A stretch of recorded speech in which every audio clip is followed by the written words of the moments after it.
Termo de depoimento número 31, que presta Marcelo Baio Odebrecht, aqui presente e acompanhado de seus defensores, Luciano Feldens, Débora Poeta e Joana Paula Batista. Marcelo, eu indago se estes são os defensores por ti nomeados e ainda se é de livre e espontânea vontade que comparece da presença do Ministério Público Federal no intuito de contribuir com o acordo celebrado com base na Lei 12.850 de 2013. Pergunto ainda se tem ciência de que os benefícios do acordo necessariamente decorrem da tua contribuição, seja mediante depoimentos ou da entrega de outros elementos de corroboração. São meus advogados, estou aqui espontaneamente.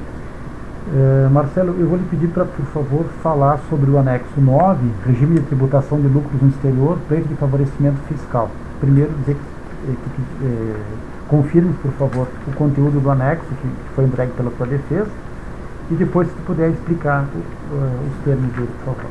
Eu confirmo o anexo. Esse é um dos temas que transitou na minha agenda com o Guido. Esse era um tema que não era só nosso também, quer dizer, várias empresas envolvidas nesse assunto, que era a questão da tributação do exterior, que o Brasil estava mudando, quer dizer, e todas as empresas defendiam o que se praticava na maior parte do mundo, que era você tributar quando o resultado era internado. E o Brasil queria tributar independentemente do resultado ser ou não internado, o que ia dificultar muito a nossa concorrência com as empresas no exterior. Então, se mobilizou grande parte dos empresários. Mais uma vez, eu era um dos que tinha uma relação mais próxima com o Guido, portanto, eu acabava interagindo, muitos empresários acabavam também me puxando para resolver o assunto, mas era uma discussão ampla e nas reuniões tinham às vezes 10, 20 empresas. Tá? Esse assunto tem várias fases. Que empresas eram essas? Olha, eu botei aqui algumas, são as principais multinacionais, eu me lembro, Vale, Ambev, JBS, Gerdau, Embraer, BRF, todas as empresas multinacionais estavam nessas discussões. Não necessariamente todos em todas as reuniões, entendeu? Sim. Algumas reuniões eram a 3, a 4, a 5, mas de certo, todas as multinacionais tinham interesse nisso, quer dizer, aquelas que tinham operações no exterior. Isso decorreu basicamente, esse assunto foi chamado a atenção da Receita por uma questão que foi um planejamento tributário, foi a grande questão da Vale. Porque a Vale usou aquele planejamento fiscal de fazer via uma offshore na Suíça, e na prática, o que parece que estava fazendo era, de fato, você estava levando para o exterior um lucro que podia ser no Brasil. E a gente dizia que não era a mesma coisa de você, tudo bem, quando era um planejamento fiscal, de você estar fazendo por preço de transferência, levando para o exterior o lucro que era do Brasil, a gente até concordava. Agora, quando a gente tinha a operação no exterior, não dava para tributar. E no nosso caso, a gente tinha, por exemplo, a construtora tinha 70% da operação no exterior. Eu não podia tributar de maneira diferente dos meus concorrentes, principalmente os espanhóis e tudo mais que eram concorrentes. Então, aí se mobilizou e teve várias. Isso, inclusive, bagunçava o repetro, que era a questão de óleo e gás. A Petrobras entrou pesado nisso, que a Petrobras passaria a ter um passivo grande com isso. Porque lembra que a questão do repetro era como se fosse uma exportação. E aí teve várias fases. Numa primeira fase, até por interferência da Petrobras, resolver a questão do óleo e gás. E aí, com isso, resolveu parcialmente a questão da Odebrecht Óleo e Gás. E nós ficamos com o problema da Braskem e da construtora para resolver, e as outras empresas também continuaram. E aí veio uma primeira solução que não satisfez ninguém. Teve uma reunião no Ministério da Fazenda com muita gente, eu estava incluído. E aí, depois dessa reunião, o Guido colocou o assunto, ninguém ficou satisfeito, e esse assunto foi mal repercutido na mídia, o governo acabou voltando atrás, e aí fez uma questão deu um crédito presumido para resolver a questão em alguns setores.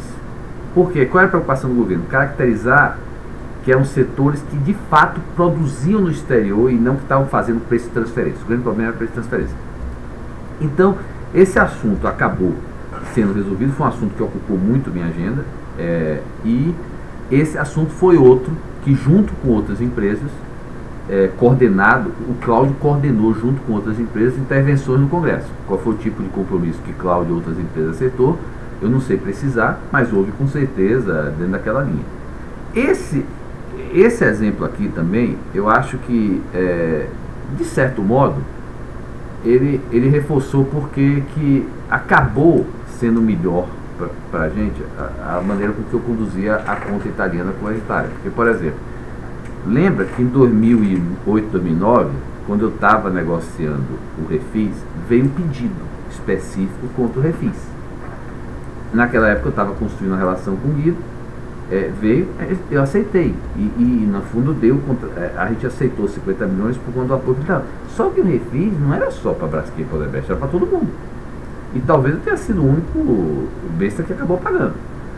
Veja que nesse momento, como eu passei a ter uma conta ampla, sem vínculo, aquela relação mais diferenciada, onde ele sabia que eu ia dar e eu tinha um compromisso, já não veio mais um pedido específico para isso. É óbvio que a relação que eu tinha, o atendimento, pesava o fato de que eu e outros eram grandes doadores, entendeu? Mas, de fato, aqui não houve, como houve no Refis, um pedido de contrapartida específica, porque aí já entrou naquela relação consolidada e o fato de que ele sabia que eu ia doar para a campanha de 2014, como eu tinha doado para a campanha de 2010, entendeu? Agora, onde teve também intervenções foi no Congresso. Obviamente que quando é um tema desse amplo, minha recomendação para Cláudio era sempre assim, não vá assumir compromissos para a gente bancar coisa de todo mundo. Então, divide os compromissos com outras empresas e alinhe com as empresas que têm interesse. Nesse caso, quem tinha interesse era a Braskem e a CNO, que tinham operações no exterior.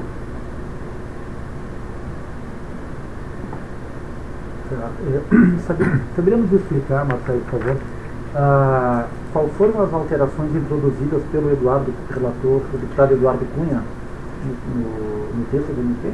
Eu não sei precisar. Agora, essa, como várias MPs,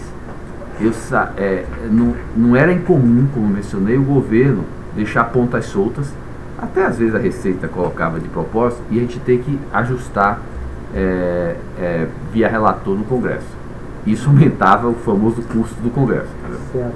E nesse caso específico, sabe se teve alguma troca de vantagem, por favor, com aquela história, mesmo que não tenha tido explicitamente, deve ter ficado o compromisso nosso e de outras empresas para apoiar.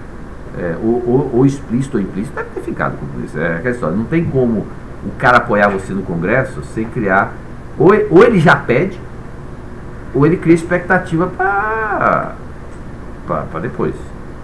Esse caso específico, eu acho que o Cláudio pode precisar como foi esse tipo de compromisso, entendeu? E com certeza, se houve compromisso, ele foi autorizado e pago, ou pela Braskem ou pela construtora internacional. Como é que está o regime de tributação agora? Eu acho que ficou nisso, eu acho que continua isso. Eu acho que continua isso, é um crédito presumido que você... 9% sobre... mas acontece o seguinte, como você abate desse imposto, o imposto que você vai pagar lá, então na prática... Você acaba ganhando alguma passagem, alguma coisa. Na prática é o seguinte, como foi calibrado esse crédito presumido, a Receita calibrou para ser mais ou menos... com o crédito presumido você fica mais ou menos na alíquota dos outros países, que é menor do que o Brasil. Então você paga nos outros países com crédito presumido para que você não tenha que pagar aqui só quando depois gera o resultado. Se gerar um saldo, por exemplo. Aí você... Se não tivesse, teria que pagar 34%, né? Exatamente. 34%. Não, você abate do imposto que você pagou no país quando você tem a acordo de tributação. Sim. Essa é uma daquelas coisas, quer dizer, na verdade você cria dificuldade, e na cabeça do governo, e com o seu interlocutor, o cara está resolvendo um problemaço para você e você fica com a dívida para pagar isso na campanha. Entendeu? E esse é um dos assuntos que, por exemplo, na época, esse é um daqueles assuntos que, com certeza, o coordenador era o Jucá, no Senado.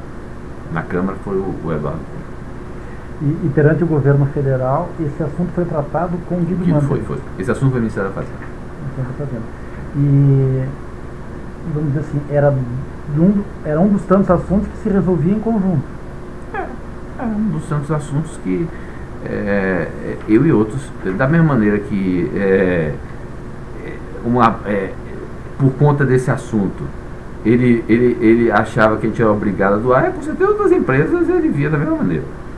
E com certeza na hora de 2014, quando ele foi pedir doação, ele usou esse argumento aí. Com a gente não precisou usar porque já tinha quase um revólver, não precisava mais. Senhores, tem algum acréscimo, doutor? Vou por encerrado o depoimento.